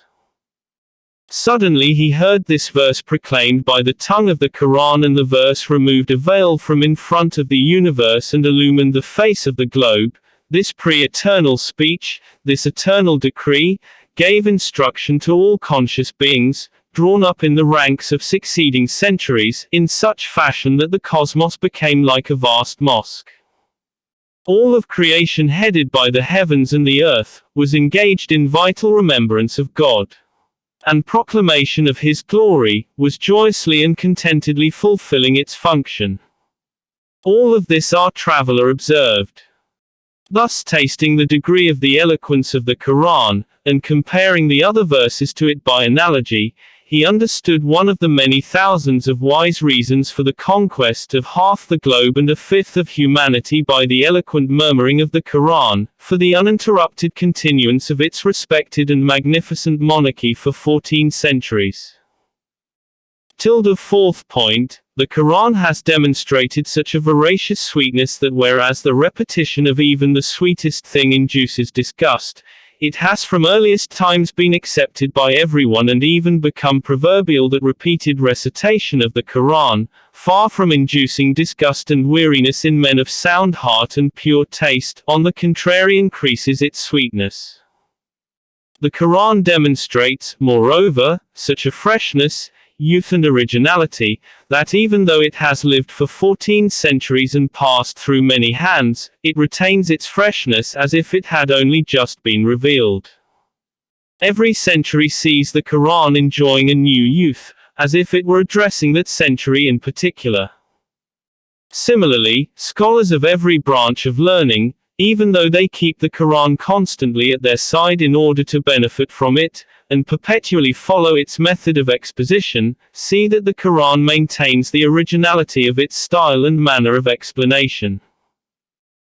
Fifth point, one wing of the Quran is in the past, and one is in the future, and like its root and one wing are the agreed truths of the former prophets, and it confirms and corroborates them, and they too confirm it with the tongue of unanimity. So too all the true Sufi paths and ways of sainthood, whose fruits like the saints and purified scholars, who receive life from the Quran, show through the vital spiritual progress that the blessed tree is living, effulgent, and the means to truth, and who grow and live under the protection of its second wing, testify that the Quran is pure truth and the assembly of truths, and in its comprehensiveness, a matchless wonder. Sixth point, the Quran's truthfulness and veracity show that its 6 aspects are luminous.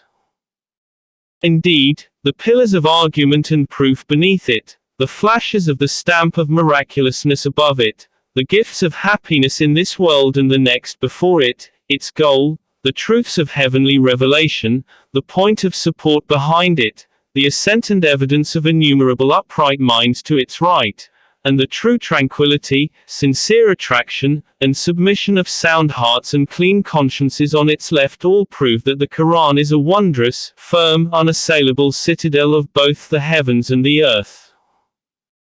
So too from these 6 levels, the disposer of the universe has set his seal on its being sheer truth and right, and not being man's word, and its containing no error, the disposer, who has made it his practice to always exhibit beauty in the universe, protect good and right, and eliminate impostors and liars, has confirmed and set his seal on the Quran by giving it the most acceptable, highest, and most dominant place of respect and degree of success in the world.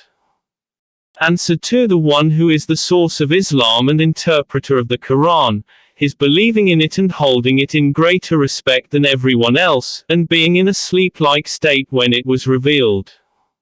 Muslim, IV, Nos.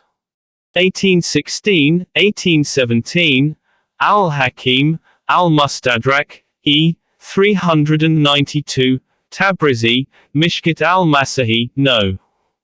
4844. And other words and speeches not resembling or coming near it, and that interpreters describing without hesitation and with complete confidence through the Quran true cosmic events of generally the past and the future from behind the veil of the unseen, and no trickery or fault being observed in him while being under the gazes of the sharpest eyes, and his believing and affirming every pronouncement of the Quran with all his strength and nothing shaking him, is a stamp confirming that the Quran is revealed and true and the blessed word of his own compassionate Creator.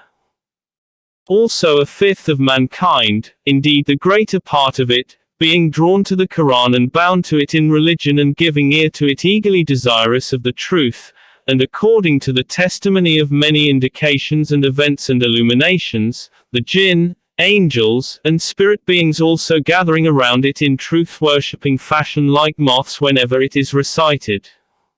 Bukhari, vi. 234, Al-Mustadrak, I. 553, 554. Is a stamp confirming the Quran's acceptance by all beings and that it occupies a most high position. Also, all the classes of mankind from the most stupid and lowly to the cleverest and most learned taking their full share of the Quran's instruction and their understanding its most profound truths, and all branches of scholars like the great interpreters of the greater Sharia in particular, and hundreds of Islamic sciences and branches of knowledge, and the brilliant and exacting scholars of theology and the principles of religion extracting from the Quran all the needs and answers for their own sciences is a stamp confirming that the Quran is a source of truth and mine of reality. Also, although the Arab literary figures, who were the most advanced in regard to literature, those of them who were not Muslims had the greatest need to dispute the Quran, they're avoiding producing the like of only a single surah and its eloquence being only one aspect of the 7 major aspects of the Quran's miraculousness, as well as the famous orators and brilliant scholars up to the present who have wanted to gain fame through disputing it being unable to oppose a single aspect of its miraculousness and their remaining silent in impotence, is a stamp confirming that the Quran is a miracle and beyond the powers of man. Yes, the value, superiority, and eloquence of a speech or word is apparent through knowing, from whom it has come and to whom, and for what purpose. The Quran then can have no like, and none can reach it. For the Quran is a speech and address of the sustainer of all the worlds and creator of the whole universe and a dialogue in no way hinting of imitation and artificiality. It is addressed to the one sent in the name of all men, indeed of all beings, the most famous and renowned of mankind, the strength and breadth of whose belief gave rise to mighty Islam and raised its owner to the level of the distance of 2 bow strings, and returned him as the addressee of the eternally besought one. It describes and explains the matters concerning happiness in this world and the next, the results of the creation of the universe and the dominical purposes within it. It expounds also the belief of the one it addresses, which was the highest and most extensive of belief and bore all the truths of Islam. It turns and shows every side of the huge universe like a map, a clock, or a house, and teaches and describes it in the manner of the craftsman who made them. To produce the like of this Quran of miraculous exposition is not possible. The degree of its miraculousness cannot be attained to. Also, thousands of precise and learned scholars of high intelligence have each written commentaries expounding the Quran, some of which are of 30, 40, or even 70 volumes, showing and proving through evidence and argument the innumerable qualities, fine points, characteristics, mysteries, elevated meanings, and numerous indications concerning every sort of hidden and unseen matter in the Quran. And the 130 parts of the Risale-i Nur in particular, each of which proves with decisive arguments one quality, one fine point of the Quran.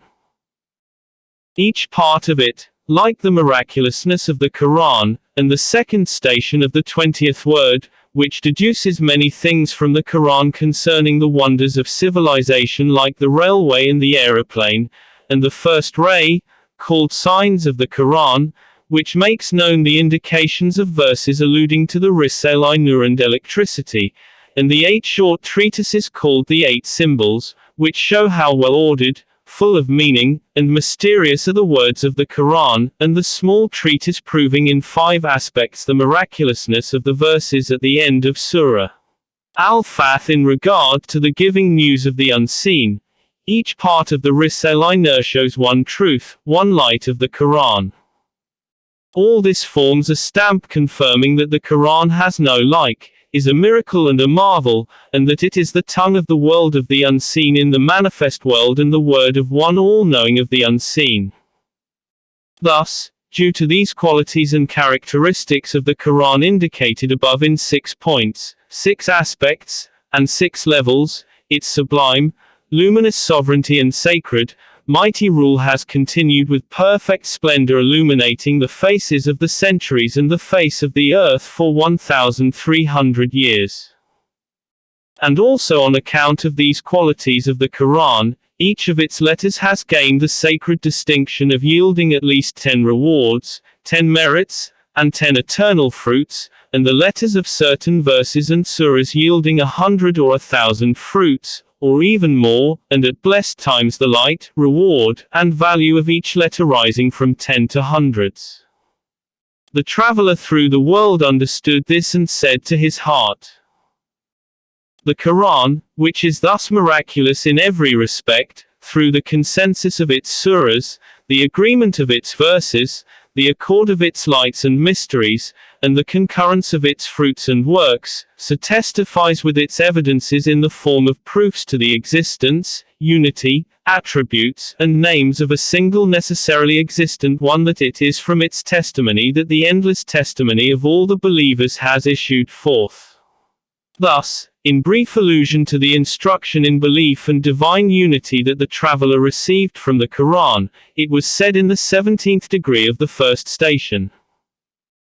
there is no God but God, the one and unique necessary existent, to whose necessary existence in unity points the Quran of miraculous exposition, the book accepted and desired by all species of angel, men and jinn, whose verses are read each minute of the year, with the utmost reverence, by hundreds of millions of men, whose sacred sovereignty over the regions of the earth and the universe and the face of time is permanent, whose spiritual and luminous authority has run over half the earth and a fifth of humanity, for more than 14 centuries, with the utmost splendor.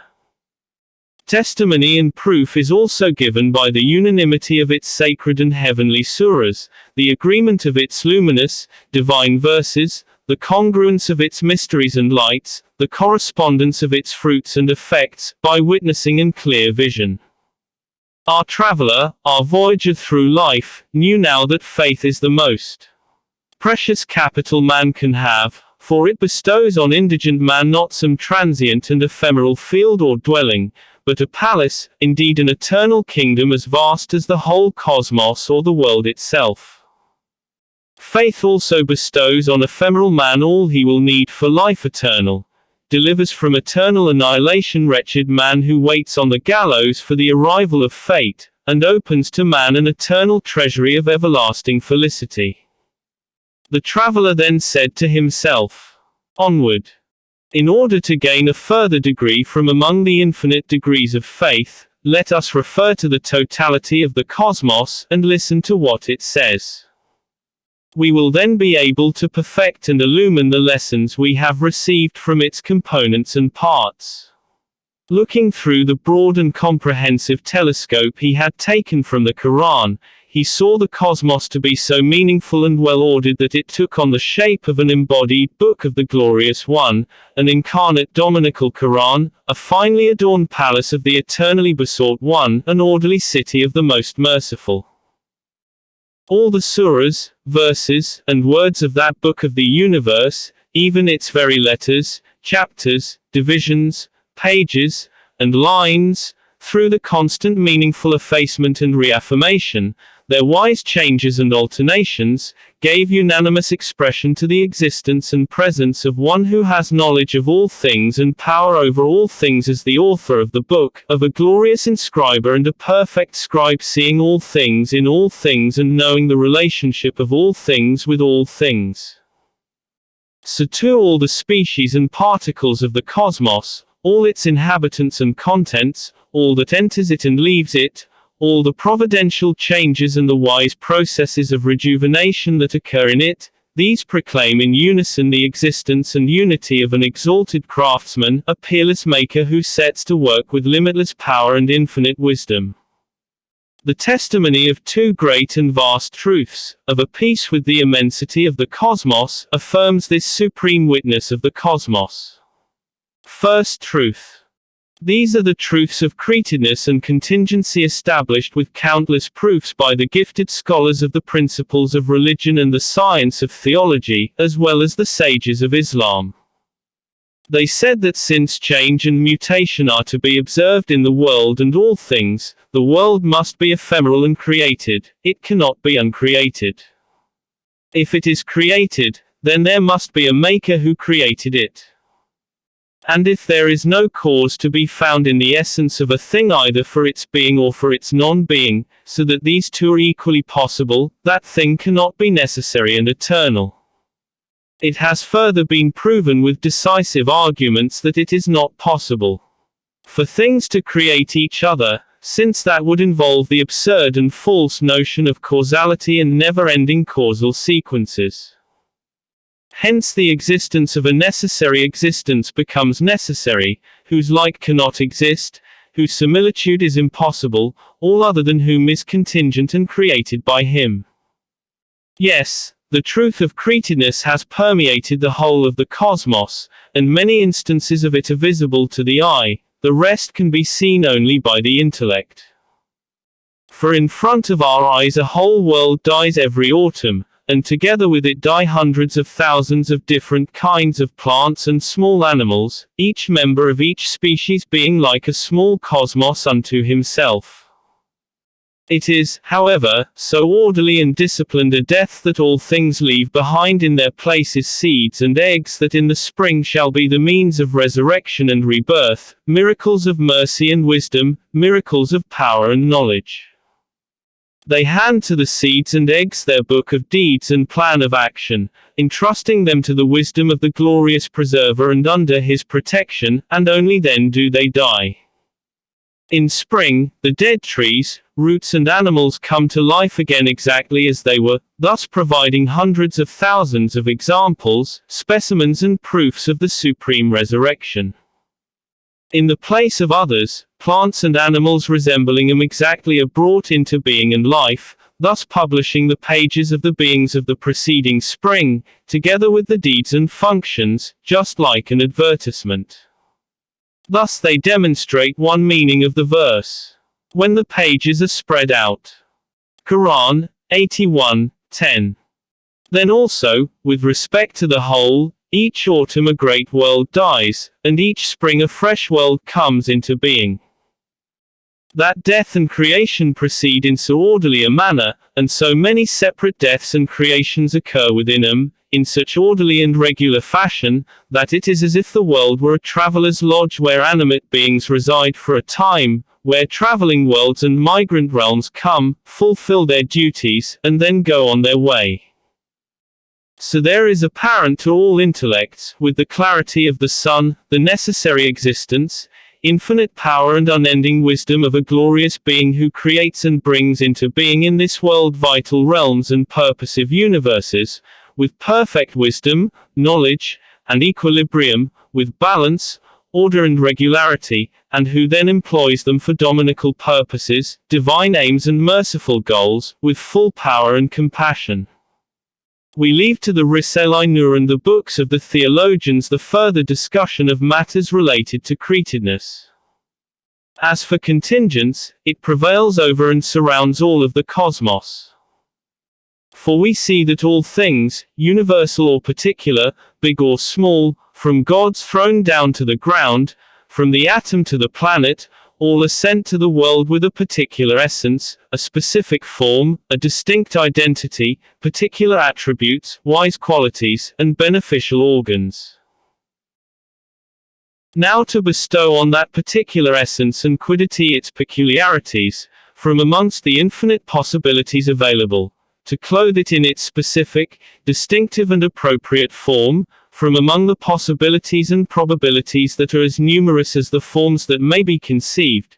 to distinguish that being with the identity suited to it, from among the possibilities as numerous as the other members of its species, to endow with special, suitable and beneficial attributes the created object that is formless and hesitant midst the possibilities and probabilities that are as numerous as the varieties of attribute and degree, to affix to that aimless creature, perplexed and distraught amidst the innumerable possibilities and probabilities that result from the infinitude of conceivable paths and modalities, to affix to it wise qualities and beneficial organs and equip it with them all of these arc indications, proofs, and affirmations to the number of the innumerable possibilities of the necessary existence, infinite power and unlimited wisdom of the necessary existent who creates, chooses, specifies, and distinguishes the quiddity and identity, the form and shape, the attribute and situation of all contingent beings, whether they be universals or particulars. They indicate, too, that no object and no matter is hidden from him, that nothing is difficult for him, that the greatest task is as easy for him as the smallest, that he can create a spring as easily as a tree, and a tree as easily as a seed. All this, then, pertains to the truth of contingents, and forms one wing of the great testimony borne by the cosmos. Since the testimony of the cosmos, with its two wings and two truths, is fully established and explained in various parts of the Risale-i Nur, and particularly the 22nd and 32nd words, as well as the 20th and 33rd letters, we refer our readers to those writings, and cut short an extremely long story. Second truth. As for the second truth that proceeds from the total scheme of the cosmos, which is also the second wing of its great and universal testimony, it is as follows. There is to be seen a truth of cooperation among these beings that are attempting to maintain their existence, and if they are animate, their life, and fulfill their functions in the midst of constantly stirring changes and revolutions, a truth that lies far beyond their capacities. For example, the elements hasten to aid animate beings, the clouds to help the vegetable kingdom to help the animal kingdom to help the human kingdom. Milk gushes forth from the breast, like the spring of paradise, to succor the infant. The fact that animate beings are given the needs and sustenance in a manner that transcends their capacity, from unexpected places, the replenishing of the cells of the body with particles of food, through their being subjugated by their sustainer and their employment at his merciful hands, all of these and numerous other examples of the truth of cooperation demonstrate the universal and compassionate dominicality of the sustainer of all the worlds, who administers the cosmos like a palace. Solid, inanimate and unfeeling objects, that nonetheless cooperate with each other in a sensitive and conscious fashion, must of necessity be caused to rush to each other's aid by the power, mercy, and command of a compassionate, wise, and glorious sustainer.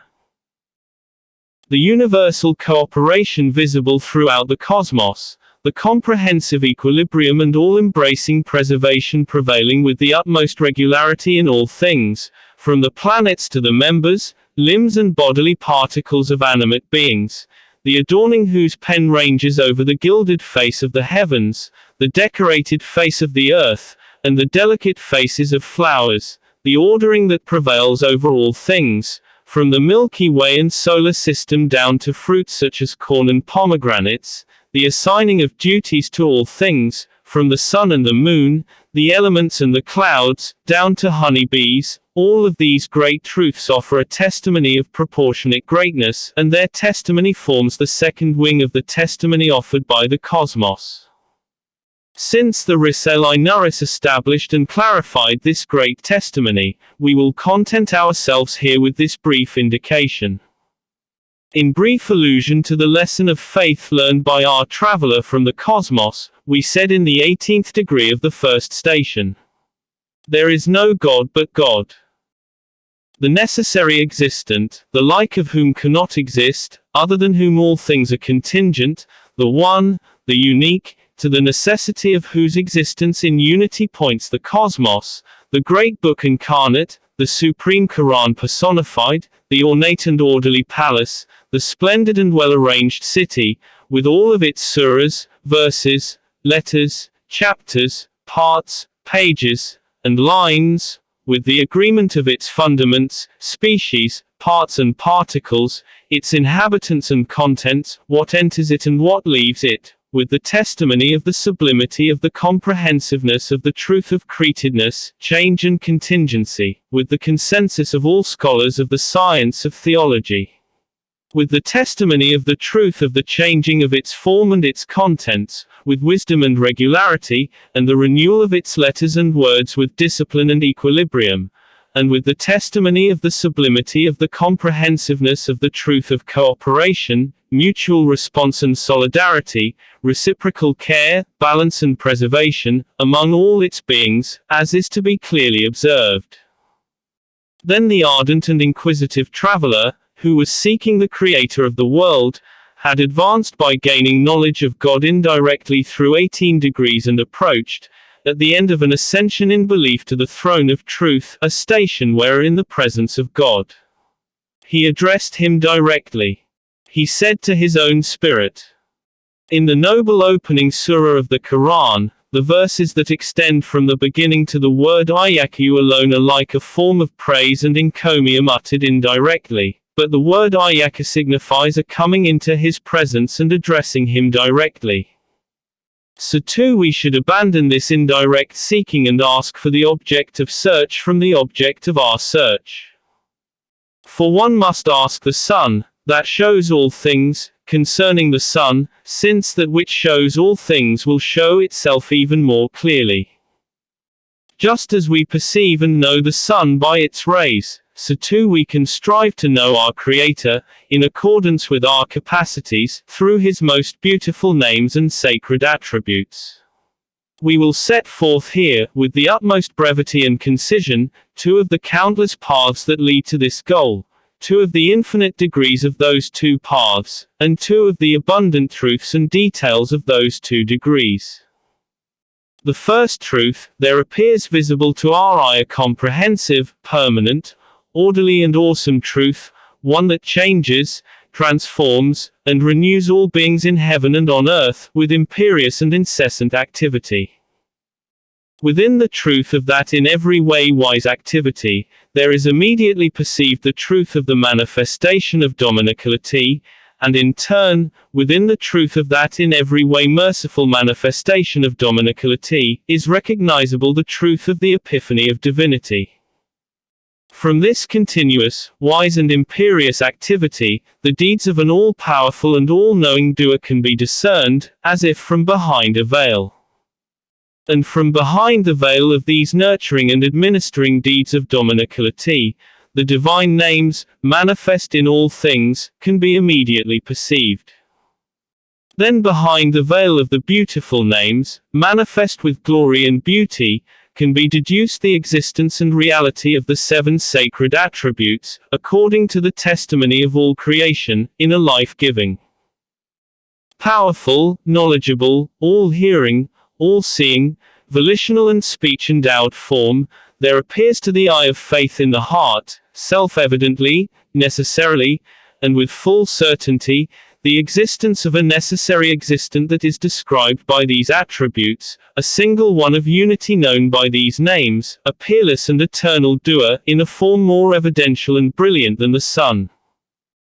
For a beautiful and profound book necessarily presupposes the act of writing, and a well-built house presupposes the act of building, and the acts of writing beautifully and building well presuppose the names of writer and builder, and the titles of writer and builder obviously imply the arts and attributes of writing and building, and these arts and attributes self-evidently necessitate one who will be qualified by the names and attributes, and be the artist and craftsman. For just as it is impossible for there to be a deed without a doer, or a name without one designated by the name, so too it is not possible for there to be an attribute without one qualified by the attribute, and for there to be a craft without a craftsman. On the basis, then, of this truth and principle, the universe with all the beings it contains resembles a collection of profound books and letters written by the pen of divine determining, and countless buildings and palaces constructed with the hammer of divine power. Each of these singly in thousands of ways and together in uncountable ways utters the following testimony. These innumerable dominical and merciful deeds, and the endless manifestations of the 1,001 divine names which are the source of the deeds, and the infinite manifestations of the 7 transcendent attributes which are the source of the beautiful names, in endless and infinite ways point to and testify to the necessary existence and unity of an all-glorious essence which is the source of those all-embracing, sacred 7 attributes and is qualified by them.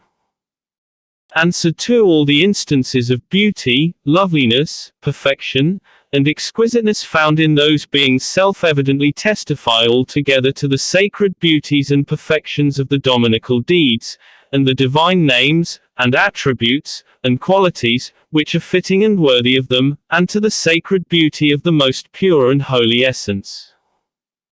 So the truth of dominicality that manifests itself within the truth of activity reveals and makes itself known in qualities and acts such as creating, originating, fashioning and bringing into being, with knowledge and wisdom, determining, forming, administering and changing with regularity and balance, transforming, causing to descend and perfecting, with purpose and will, and feeding, nurturing, and bestowing generosity and bounty,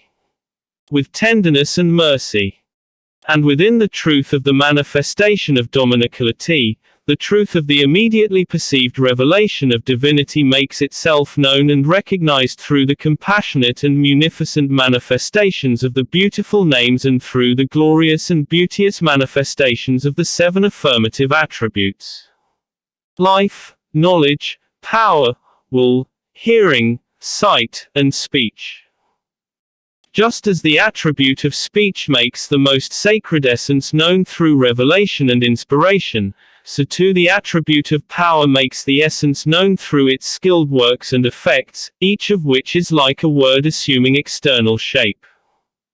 Presenting the cosmos from end to end under the aspect of an incarnate book of discernment, it describes and makes known a powerful possessor of glory. As for the attribute of knowledge, it makes known a single most sacred essence, through each of the wise, well-ordered and balanced objects of creation, through each creature administered, directed, adorned, and made distinct by God's knowledge. As for the attribute of life, it is proven not only by its own evidences, but also by all the works that proclaim God's power, by all the well-ordered, wise, balanced and adorned forms and states that indicate God's knowledge, as well as by all proofs of all other attributes. Thus life, showing as witnesses all animate beings, which act as mirrors reflecting those abundant proofs, makes known an eternally living and self-subsistent essence. It is also this attribute that constantly changes the cosmos, in order to produce in it ever fresh and various manifestations and designs, and turns it into a supreme mirror composed of countless smaller mirrors. Similarly, the attributes of seeing and hearing, willing and speaking, each reveal and make known the most sacred essence, just as the cosmos does.